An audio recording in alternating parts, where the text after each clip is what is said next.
What is up, guys? Now, it has been a while since I've uploaded anything to the channel. Things became more of a priority besides going out, making videos, and updating everybody, but I'm starting to get back into it again. Long story short, last time I left off, I think I was going over some seating depth testing and rifle setup for hunting season. Well, hunting season came about, and it was actually a very successful hunting season. Me and my wife both went hunting. We both went for elk and deer. We each got a beautiful bull elk. Each one of us did within a week apart, and we each got a deer. I got my mule deer buck, and she got a white-tailed doe. So it was a very successful hunting season. Um, but things still got pretty busy, pretty chaotic, work-wise and everything like that. So long story short, the rifle in the last video, which was a while, was chambered in 300 short mag. I ended up just taking the barrel off because I still had a bunch of 6.5 millimeter stuff, and it worked really well, but I just wanted to give the 6.5 another shot. So what I did was I took the 300 short mag barrel from Preferred Barrel Blanks off and put my factory 6.5 PRC Bergara barrel on. And last month I started doing load development. Things started working out pretty good. So today though, I am still doing some confirmation testing at distance and seeing how everything's looking and gathering all information I can. So I also got a Tacticam. I've been messing with that. You're going to see footage of that here shortly. So pretty much the load for the 6.5, the 6.5 PRC, I still had some 140 ELD match bullets. So I started using those. Ended up going with Norma MRP powder. That powder actually really has shined in the 6.5 PRC very well. The other powders did pretty good, but I found a node. It was about a grain from one charge. I think it was from 53 grains to 54 grains. Yeah. My extreme spread in velocity was only 13 feet per second with 1 grain difference. That was obvious. I'm going with that charge weight, which was around 53.5, which was in the middle, which gave me a muzzle velocity of 2,900 feet per second, give or take. Now for 6.5, shooting a 140, well, not that fast. Well, I know it's not that fast, but I'm looking for the most consistent, accurate ammunition I can get. So when it comes to the velocity node, that much of a velocity node, 2,900 feet per second, that's fine by me. That's plenty. You would probably have to hot rod a 6.5 Creedmoor to get up to that with a 140. This, I'm not showing any pressure signs. I'm not anywhere near max. It is very consistent. It likes it. It's very good. So, done that. I decided to put a tuner brake on it, like I did the 300. And I went through some tuner testing, and I think I found a good setup. It was shooting really small groups, and I took it out to 500 yards on a gong, and I think it shot a 3-shot group at 500 yards, 2.6 inches. Made me very happy, and I wasn't that consistent with the cheek weld, so my left to right was not consistent. But today what I did was I had the Tacticam on, and then I had these KRG targets when you buy a chassis. So I decided to set this thing up, put a dot on it. It has 1-inch increments on the target, perfect for analyzing group size. With the Range Buddy app or the Ballistics X program, perfect, so that way I can see exactly what's going on. I prefer Range Buddy because it gives me the mean radius of the group, which I lean towards that more than the actual group size. Group size I still look at, but the mean radius is more important when it comes to an average overall down the road. You know, bigger picture of, okay, it may seem like this group was really big, but really the mean radius is good.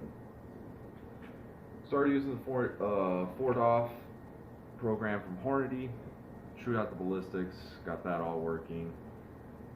So here's the setup. Went to the range, set this target up at 300 yards. I only had 3 rounds left. I have to order more bullets, but 3 rounds. Set up at 300. Orange dot is my aiming point on this, and went ahead and fired the three shots, recorded it on the tax cam, and went down, looked at the target. I wasn't too impressed. I was a little stunned at first, but then I looked back and noticed some things. So, and then used the Range Buddy app and went ahead and graphed out the impacts with the distance and got my measurements, you know, the mean radius, my group size, all that stuff. So, I'll show you that video right here.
Now, if you notice, the mirage is pretty bad in the footage. It is pretty bad. We're talking, it was almost 90 degrees at this point, and it was still early in the day. It was midday. I think it was about like 1:30ish.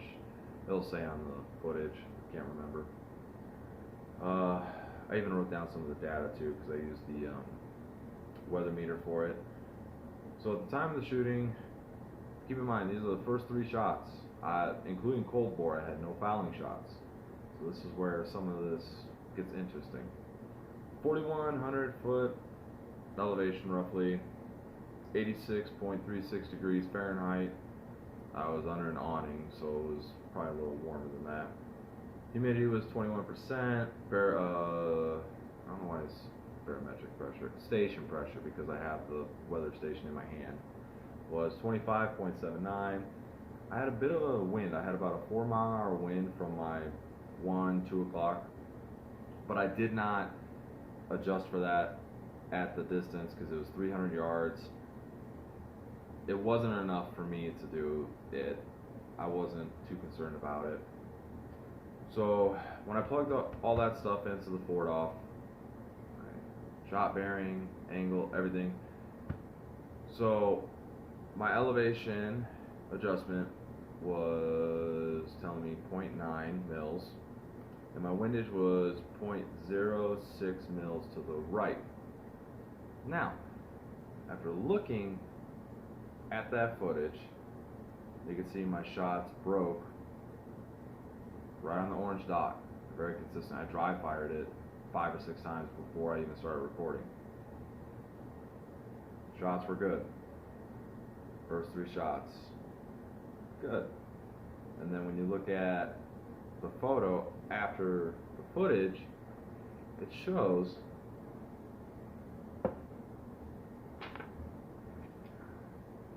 all that, you know, those 3 shots.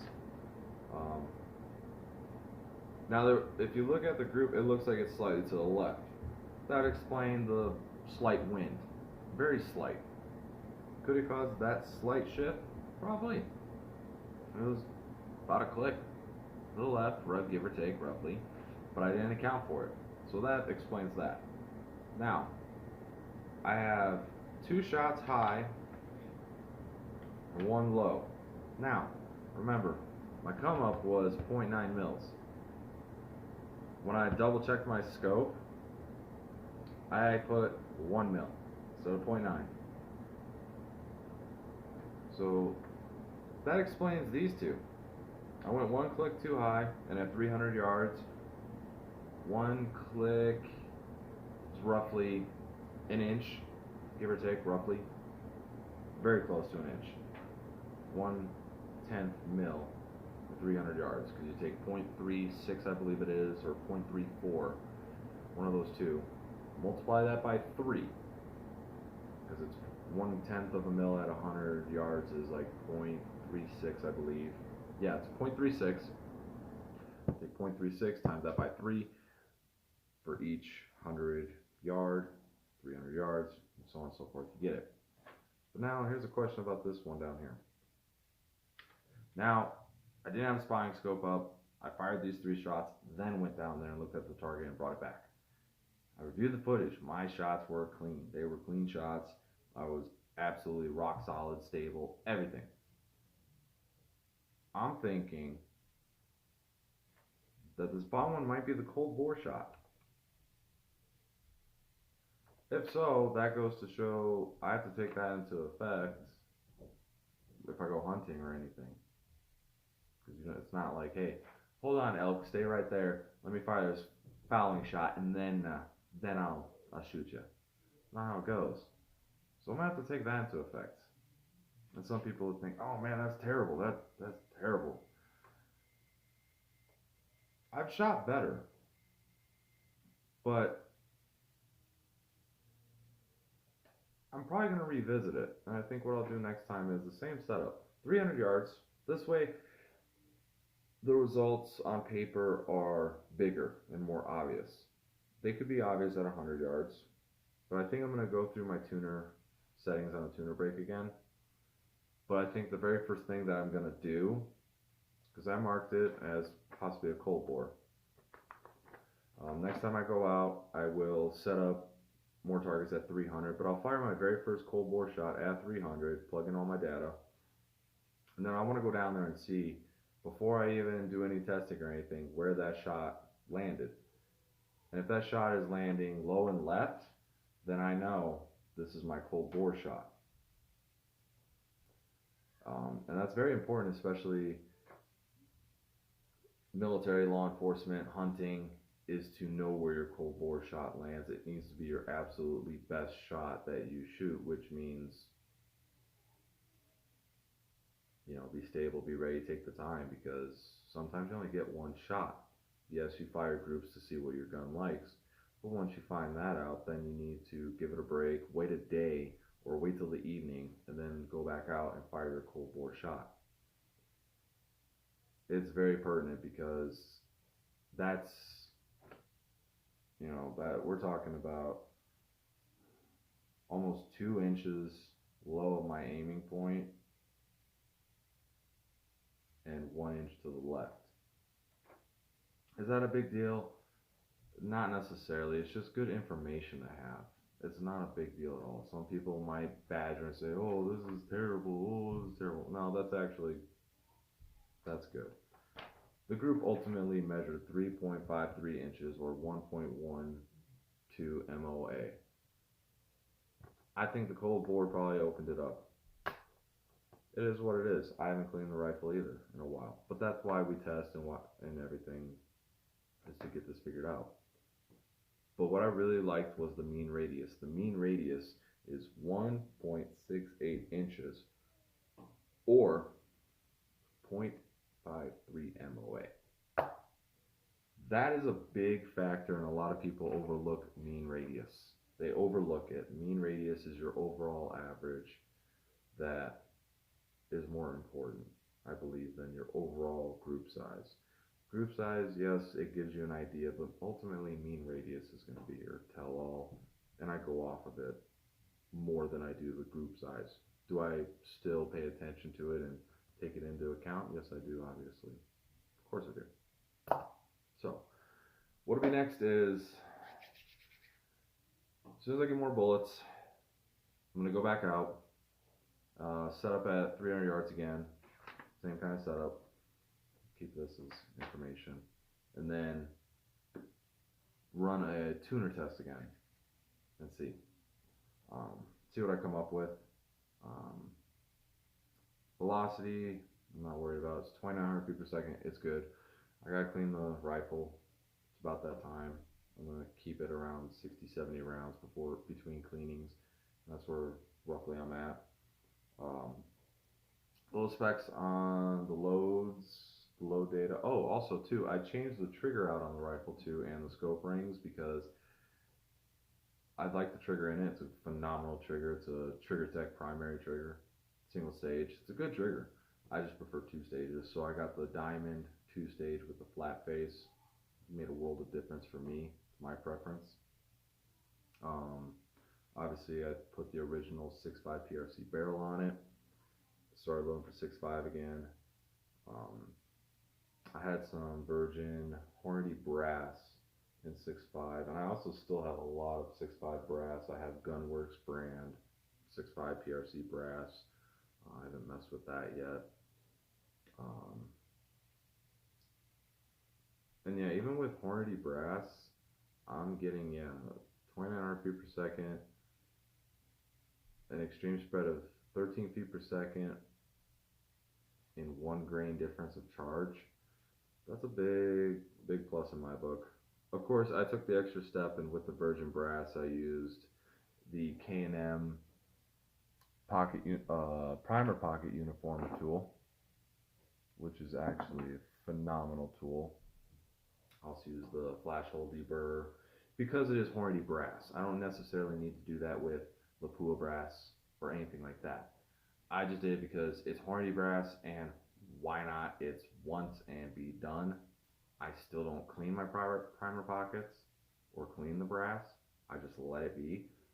But I figure, hey, while I'm at it and I'm inspecting them and I'm using the mandrel to get all the imperfections out of the case neck, why not just uniform primer pockets and flash hole deburring? Why not? And I feel as though when you start off that good, with a good solid foundation, your results will be quicker to find and better. And by better, I mean, I feel as though possibly the brass, the way it's formed from virgin to your chamber, if it is uniformed in a way, it'll all be more consistent. That's a theory, I'm guessing. I just noticed, hey, why not? I had it, why not? It didn't bother me. It was only 25, 50 pieces of brass that I had still sitting here. Also next too, I'm going to be doing another rifle build. So here's it's going to go one of two ways. I'm either going to use the Bergara and just change it again. which is looking more and more like that's going to be what's happening. Or what I would like to do is get a Defiance Tenacity action and then build off of that. And it's going to be chambered in 308 Winchester. Some people might think that's weird, but I'm going to do testing, PRS, hunting with it. And 308 Winchester is easy to come by, especially good quality brass, 30 cal bullets. It's something that's always there, but people, hey, to each his own. I like it. So that is all. You saw the video. I'm still working on the Tacticam a little. I know I went dark for a while, MIA, but you know, life happens, things happen, but I'm back, and hunting season is going to be coming up again here soon, so stay tuned. I will see you next time. Next time, I'm going to see you on the range, and remember, stay safe, keep your face on the gun, have fun.